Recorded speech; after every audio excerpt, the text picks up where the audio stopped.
10 fungsi perangkat keras beserta kekurangan dan kelebihan. Yang pertama, motherboard.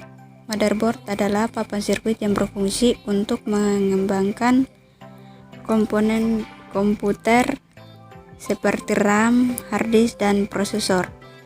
Motherboard memiliki kelebihan seperti harga lebih murah, tidak perlu repot memasang, dan ada hardware yang terintegrasi.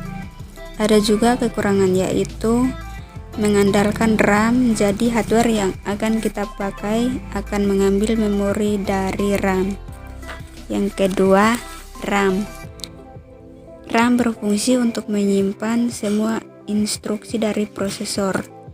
Kekurangan, penyimpanan instruksi atau datanya bersifat sementara sehingga akan hilang ketika komputer mati, dan kapasitas RAM yang rendah dapat membuat komputer jadi lambat, menjadikan instruksi. Dan kelebihannya, meskipun ukurannya kecil namun dapat menampung data yang sangat besar jika kapasitasnya besar dan membuat penyimpanan data sehingga tidak memerlukan banyak tempat.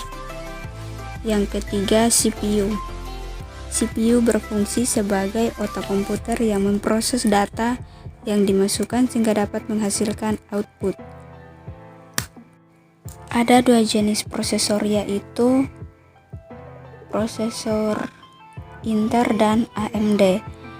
Kekurangan dan kelebihan, proses Intel memiliki tampilan yang bagus dan lebih cepat, sementara AMD belum bisa memberikan tampilan yang bagus.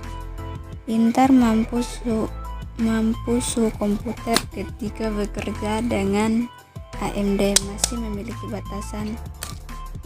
Sedangkan AMD jauh lebih bagus harganya, harga pun lebih murah daripada Intel. Yang keempat, monitor. Monitor berfungsi menampilkan hasil pengolahan data dalam bentuk grafis. Kelebihan dan kekurangan monitor tipe CRT: memiliki tampilan warna yang sangat baik. Harganya pun lebih murah dari monitor LCD atau plasma, tetapi memiliki ukuran yang berat dan bodi besar dibanding LCD. Yang kelima, hard disk. Hard disk berfungsi menyimpan data seperti dokumen, musik, gambar, dan video secara permanen. Kelebihan dan kekurangan: harga murah, sebaliknya eksternal. Lebih cepat mengolah data dibandingkan dengan hard disk eksternal. Tidak mudah rusak dan lebih tahan terhadap virus. Kekurangan: tidak dapat dibawa kemana-mana kecuali hard disk eksternal, dan kapasitasnya cenderung kecil dibanding hard disk eksternal. Yang keenam, power supply. Power supply berfungsi sebagai penyuplai daya ke komponen komputer seperti prosesor, motherboard, dan VGA. Kekurangan: tidak dapat menyimpan arus listrik. Jika PCU tidak bekerja dengan baik, maka komputer menjadi kurang stabil atau bahkan rusak. Kelebihan: menstabilkan arus listrik yang ada di dalam komputer dan mencegah terjadinya arus listrik yang tersangkut yang menyebabkan kerusakan di komponen komputer. Yang ketujuh, VGA. VGA berfungsi untuk mengolah dan menerjemahkan data grafis ke layar monitor. Kelebihan: dapat melakukan pekerjaan rendernya dengan kapasitas berat dan tidak memerlukan atau memakan memori utama komputer. Kekurangan: memiliki kekurangan terhadap komputer yang akan memperlambat karena terjadi pemotongan memori RAM pada komputer. Yang kedelapan, heatsink. Heatsink merupakan pengendali panas pasif yang menyerap panas yang dipancarkan atau dihasilkan oleh komponen elektronik. Kelebihan: desainnya sederhana dan mudah. Kekurangan: kurang maksimal dalam pendinginan. Yang kesembilan, speaker. Speaker berfungsi untuk mengubah gelombang listrik dari perangkat penguat suara menjadi gelombang getaran yang akan mengeluarkan suara. Kelebihan menyampaikan informasi dengan jelas tanpa ada halangan. Kekurangan terlalu berisi. Yang terakhir atau ke-10, keyboard. Keyboard sangat berfungsi karena berisi susunan huruf, angka, dan fungsi kontrol lainnya. Kelebihan tombol empuk, kekurangan mudah rusak. Selanjutnya saya akan membuat simulasi jaringan LAN dan WAN. Pertama kita klik servernya. Klik di sini. Oh ya, sudah ada. Kita klik di sini. Klik di sini. Kita gunakan 2 switch. Kita klik di sini. Klik di sini. Klik di sini. Kemudian kita ambil lagi satu. Kita klik di sini.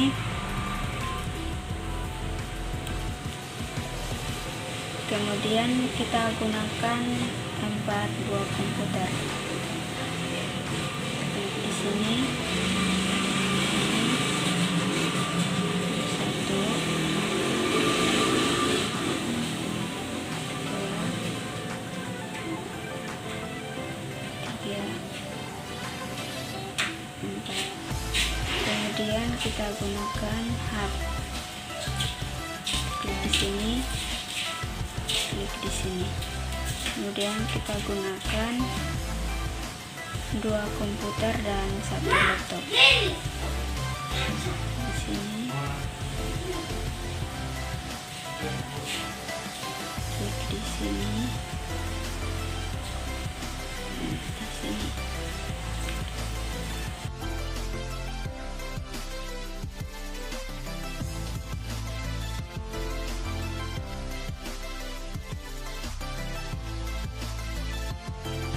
Kemudian kita mengkonfigurasikan kabelnya, menghubungkan maksudnya.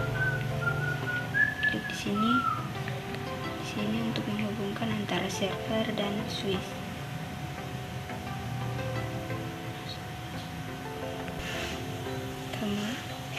Kemudian kita hubungkan antara switch dengan komputer.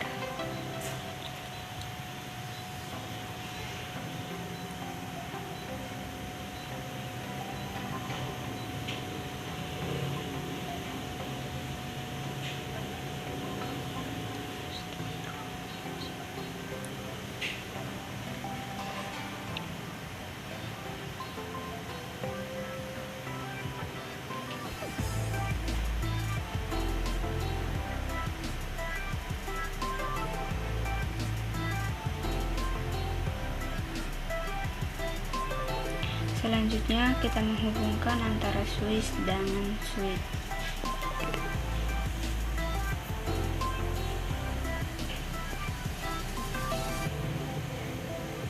Kemudian switch dengan hub.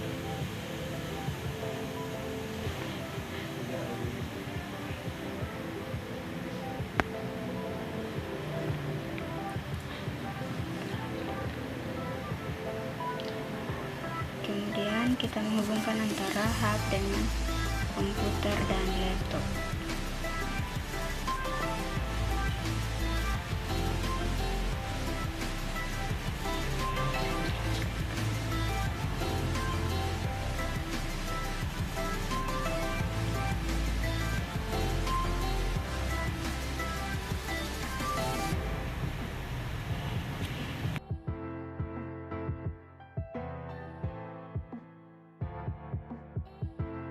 Kemudian kita klik pada servernya, kita pilih desktop, pilih IP konfigurasi, kita pilih masukkan IP address-nya.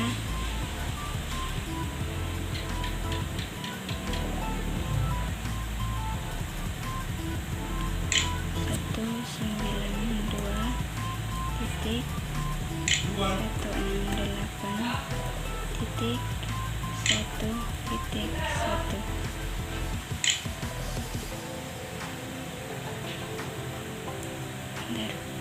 Kita close, kemudian klik pada service, klik pada DHCP, kemudian klik on.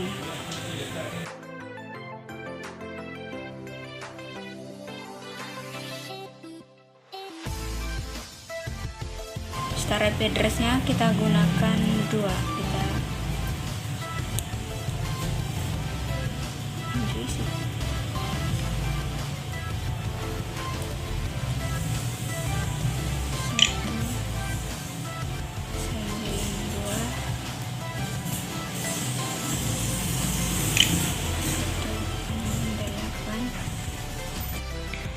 Kemudian kita save, terus kita klik pada komputernya, di desktop, IP configuration, klik DHCP, akan muncul tampilan seperti ini. Kita close lagi, close ke komputer kedua, kita pilih desktop, IP configuration, DHCP. Oke, tampilannya sama seperti yang pertama. Close komputer yang ketiga.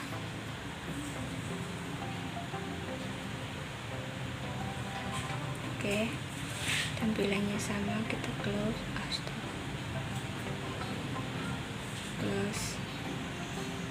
komputer yang keempat juga sama.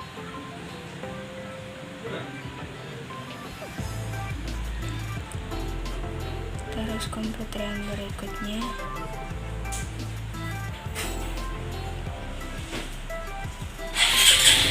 kita close kelima.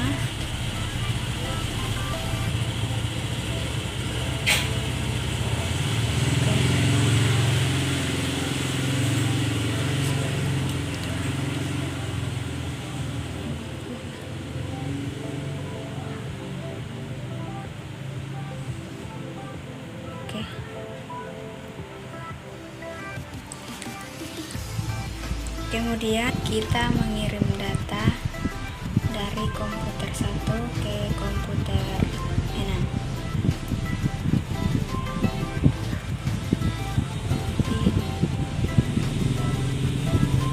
Kemudian kita pilih simulation, kita pilih auto capture play.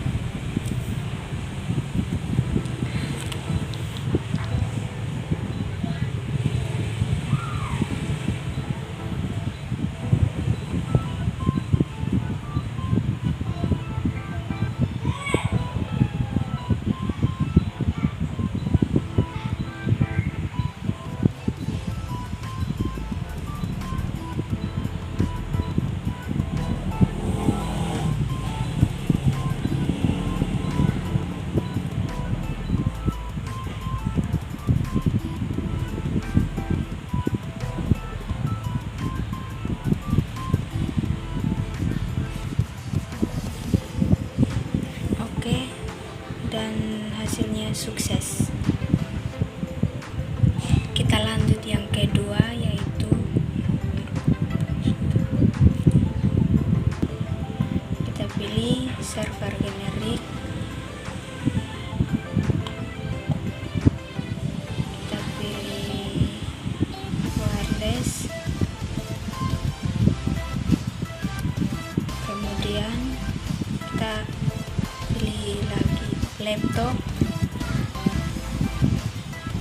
kemudian wireless tablet, kemudian smart service.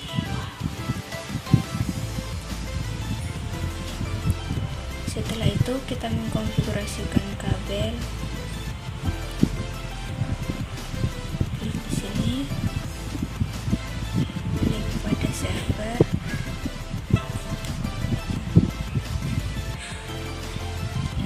Kemudian kita klik pada server, pilih desktop, IP konfigurasi.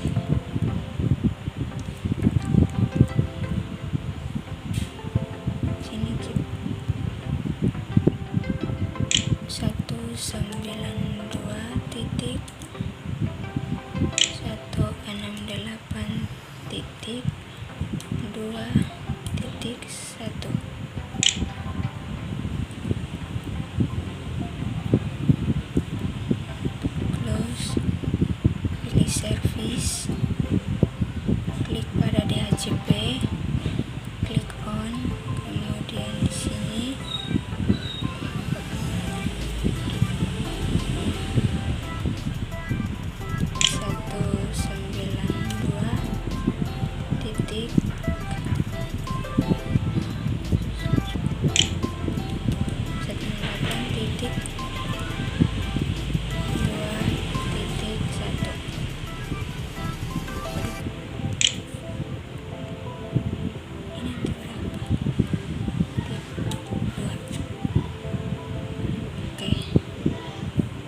Kita save, kemudian close,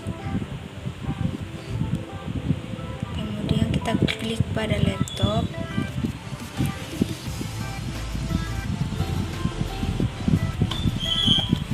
kita matikan lampunya di sini, kita ke sini, klik di sini untuk menggunakan ini, kita hidupkan. Oke, setelah itu kita close.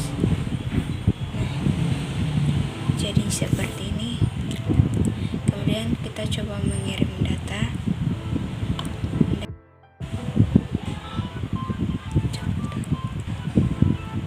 Kirim ke laptop.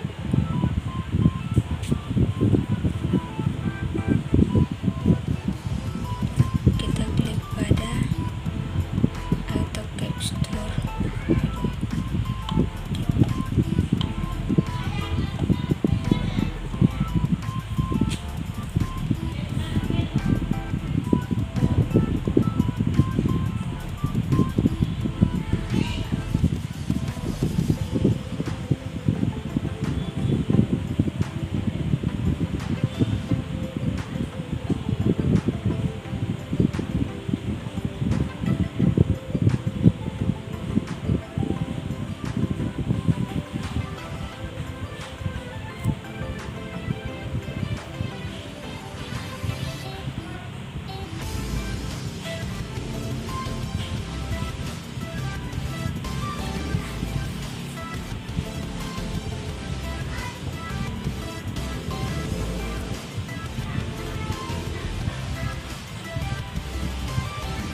Oke, dan hasilnya sukses.